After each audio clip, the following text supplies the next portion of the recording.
Same thing, a little faster. Here we go.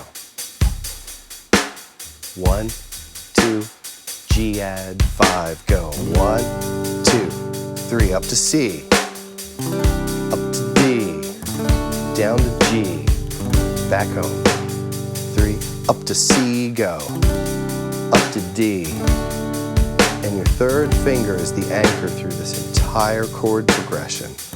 C to D, strumming all 6 strings. 2, 3, now 5 strings. Now strumming 4 strings and down to G. 2, the third finger on the fretting hand is always on the 3rd fret of the B string. See that? Doesn't leave. That's your anchor. That is your anchor. That 3rd finger on your fretting hand is the anchor.